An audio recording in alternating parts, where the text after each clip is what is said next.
বিসমিল্লাহির রহমানির রহিম। অহিংস ছাত্র রাজনীতি অনুপম মডেল ইসলামী ছাত্র সেনা কেন্দ্রীয় পরিষদ কর্তৃক আয়োজিত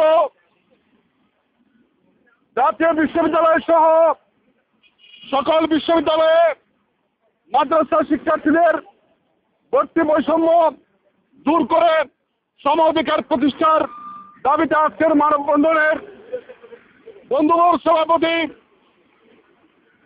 ইসলামী ছাত্র সেনার কেন্দ্রীয় সভাপতি ছাত্র নেতা ভাই এ.এস.এম. কাউসার উপস্থিত আছেন।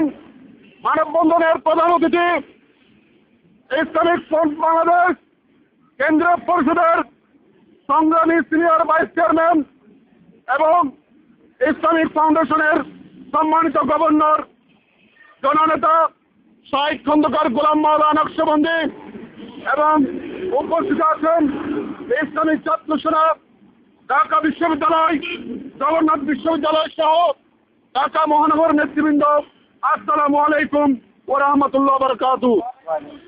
সুপ্রিয় উপস্থিতি, আমি বক্তব্যের শুরুতে বলতে চাই, শিক্ষা হচ্ছে মৌলিক অধিকার।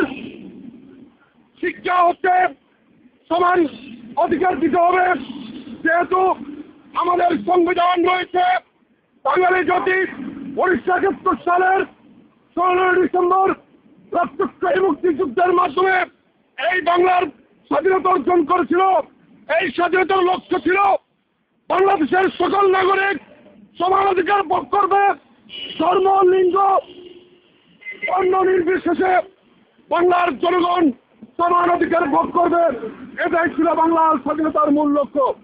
ঠিক কিনা ভাই আমার? আমি বলতে চাই, বাংলাদেশের সংবিধানের আর্টিকেল 27 রয়েছে, all citizens are equal before law and are entitled to equal protection of law. রাষ্ট্রের দৃষ্টিতে, আইনের দৃষ্টিতে বাংলাদেশের সকল নাগরিক সমান এবং সকলেই আইনের সমান অধিকার ভোগ করার অধিকার রাখে। এই হচ্ছে বাংলাদেশের সংবিধানের দৃষ্টিভঙ্গি। ঠিক কিনা ভাই আমার? প্রিয় উপস্থিতি, আপনারা জানেন 1970 সাল পরবর্তী বাংলাদেশে কোন বিশ্বস্তর শিক্ষানীতি ছিল না। বিগত 40 বছরে অনেক সরকার এসেছে গেছে, কেউ একটি পূর্ণাঙ্গ শিক্ষানীতি দিতে পারেন নাই। দেরটা হলেও ধন্যবাদ দেশ। বর্তমান মহাজোট সরকার গণমানুষের চিন্তা চেতনার প্রতীক হিসেবে বাঙালি জাতিকে একটি পূর্ণাঙ্গ শিক্ষানীতি উপহার দেওয়ার চেষ্টা করেছেন। আমরা ধন্যবাদ জানাতে চাই মাননীয় শিক্ষামন্ত্রী জনাব নুরুল ইসলাম নাহিদ এবং প্রধানমন্ত্রী শেখ হাসিনা বাঙালি জাতিকে একটি সুন্দর শিক্ষানীতি উপহার দিয়েছেন। আর সেই শিক্ষানীতির আলোকে আমি বলতে চাই, জাতীয় শিক্ষানীতি 2010-এর আলোকে মাদ্রাসা শিক্ষার উপর সুনির্দিষ্ট কিছু নীতি ধারা রয়েছে।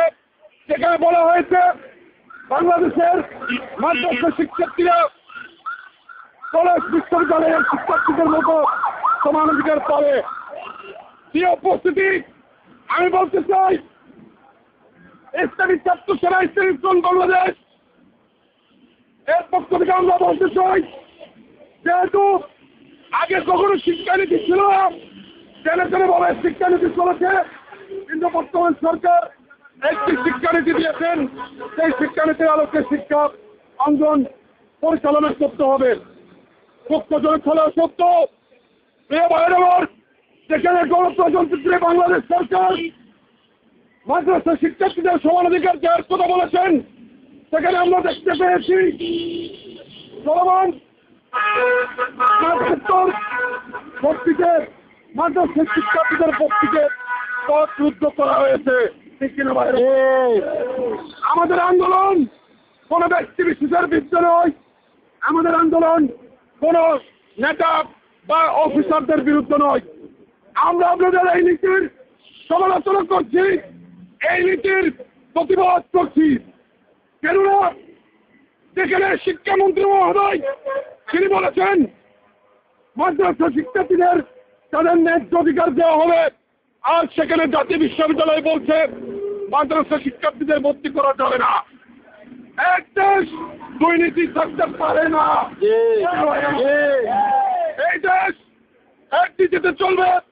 বাংলাদেশের সংবিধান যেভাবে ইকুয়াল প্রোটেকশন দিয়েছে, ইকুয়াল রাইট দিয়েছে, সেখানে আমরা বলতে চাই, দায়িত্বহীন বলতে চাই, মেধার ভিত্তিতে মেধার মূল্যায়ন করে মাদ্রাসা শিক্ষার্থীদের ভর্তির পথ উন্মুক্ত করতে হবে।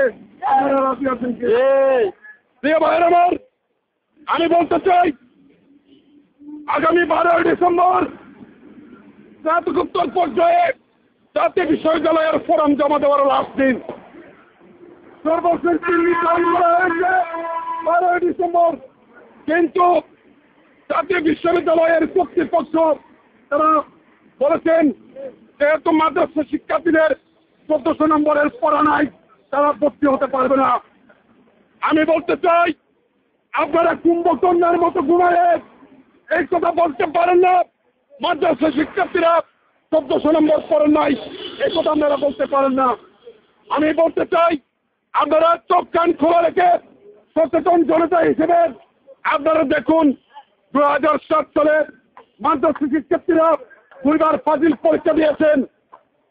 একবার ফাজিল পরীক্ষা ছিল সাধারণ পর্যায়ে, তখন 2 বছরের ফাজিল ছিল।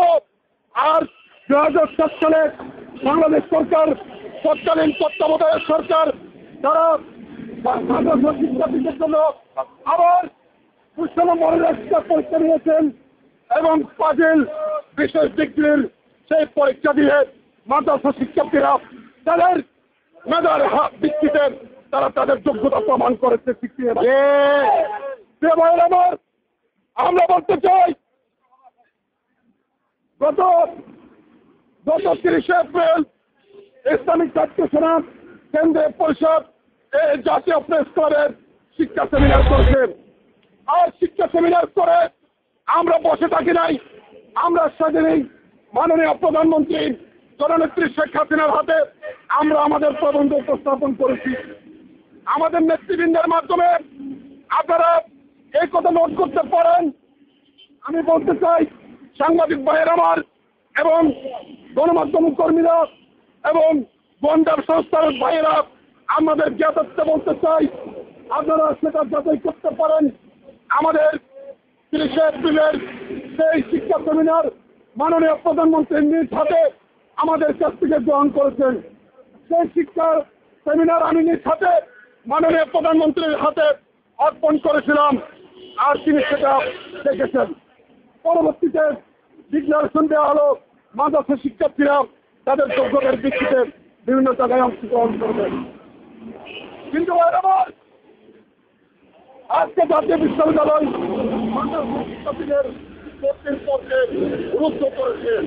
আমাদের প্রতিবাদ জানাই, আমাদের সেইভাবে প্রতিবাদ জানাই যদি জাতীয় বিশ্ববিদ্যালয় কর্তৃপক্ষ তাদের এই মানসিকতা থেকে সরে না আসে, তাহলে আমরা ইসলামী ছাত্র সেনা, ইসলামী ফ্রন্ট বাংলাদেশ আমরা আন্দোলনের কর্মসূচি করতে বাধ্য হব। আমি একথা বলতে চাই এই কারণে আমাদের মুরব্বী সংগঠন ইসলামিক ফ্রন্ট বাংলাদেশ এবং আমরা ইসলামী ছাত্র সেনা আন্দোলনের সরাই উৎসাহিত নিয়ে এই মহাজোটের শরিক দল হিসেবে মহাজোটকে সমর্থন দিয়ে আমরা এই সরকারকে গঠন করেছিলাম। কিন্তু যদি আজকে মাদ্রাসা শিক্ষার্থীদের অধিকারের উপর কোনো অন্যায্য হামলা করা হয়, আমরা আপনাদের উপর থেকে সমর্থন তুলে নিতে বাধ্য হব।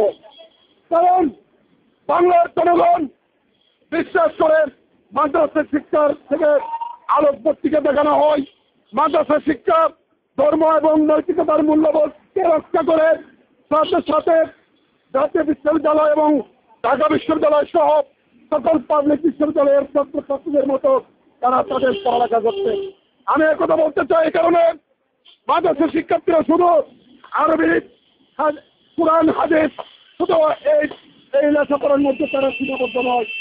মাদ্রাসা শিক্ষার্থীরা বাংলা, ইংরেজি, সমাজবিজ্ঞান, সাধারণ বিজ্ঞান, গণিত সহ জাতীয় শিক্ষানীতিতে প্রতিফলিত সকল প্রকার শিক্ষার্থে তারা আলোকিত। সুতরাং যদি আপনারা আপনাদের জাতীয় বিশ্ববিদ্যালয় কর্তৃপক্ষকে সাবধান করে বসতে চাই, যদি আপনারা আপনাদের এই স্বৈরাচারী মনোভাবকে প্রত্যাহার না করে যদি আপনারা আপনাদের সেই সিদ্ধান্ত থাকেন, যদি মাদ্রাসা শিক্ষার্থীদের শিক্ষার পথ যুদ্ধ করতে চান, তাহলে আমরা বৃহত্তর আন্দোলন গড়ে তুলতে বাধ্য হব। কেননা শিক্ষা আমাদের সুযোগ নয়, শিক্ষা আমাদের অধিকার। শিক্ষিত ভাই আমার, আমরা বলতে চাই রাষ্ট্রের ইকুয়াল শক্তি হিসেবে আমরা শিক্ষার অধিকার থেকে বঞ্চিত হলে জাতি কখনো আপনাদের ক্ষমা করবে না। সাথে সাথে আমি বলতে চাই, আপনারা জানেন ঢাকা বিশ্ববিদ্যালয় সহ অন্যান্য বিশ্ববিদ্যালয়েও আজকে মাদ্রাসা শিক্ষার্থীদের প্রত্যেকের পথকে রুদ্ধ করা হচ্ছে। আমি হুঁশিয়ার উচ্চারণ করে বলতে চাই, আপনারা মেধার লড়াইয়ে আসুন। আপনারা শুধুমাত্র কোরআনের দলায় আপনারা একটা আদেশ দিবেন, আর সেই আদেশ বাঙালি জাতি মেনে নিতে বাধ্য। এই যদি মনে করেন, আমি বলতে চাই মাননীয় উপাচার্য মহোদয়, আপনি বোকার স্বর্গে বাস করছেন। কেননা মাদ্রাসা শিক্ষার্থীরা আর তার অবহেলিত নাগরিক হিসেবে বাঁচতে চায় না। তারা আজকে বাংলাদেশের সর্বোচ্চ বিদ্যাপীঠ থেকে আমি বলতে চাই ইঞ্জিনিয়ারিং বিশ্ববিদ্যালয়, বুয়েট, মেডিকেল সহ আইন সহ বাংলাদেশের সকল গুরুত্বপূর্ণ বিষয়ে, সকল বিশ্ববিদ্যালয়ের সকল গুরুত্বপূর্ণ বিষয়সমূহে মাদ্রাসা শিক্ষার্থীরা শিক্ষা লাভ করেছে। আমি এই কথা বলতে চাই, আপনারা যদি এই যে আমাদের পূর্ব পাশে দক্ষিণ পাশে যে সচিবালয় আছে, সেই সচিবালয়ের চরিত্র দেখুন, আপনারা 50 শিক্ষার্থী মাদ্রাসা শিক্ষায় শিক্ষিত ব্যক্তি সেখানে খুঁজে পাবেন। বাংলাদেশের শিক্ষা সচিব থেকে শুরু করে সকলের উদ্দেশ্যে বলতে চাই, আপনারা আপনাদের এই হীনমান মানসিকতা পরিহার করে মাদ্রাসা শিক্ষার্থীদের নেতৃত্ব করিয়ে দিন। এই কামনা ব্যক্ত করে আমি আমার আলোচনা রেখে নিতে চাচ্ছি। আসসালামু আলাইকুম ওয়া রাহমাতুল্লাহি ওয়া বারাকাতুহু।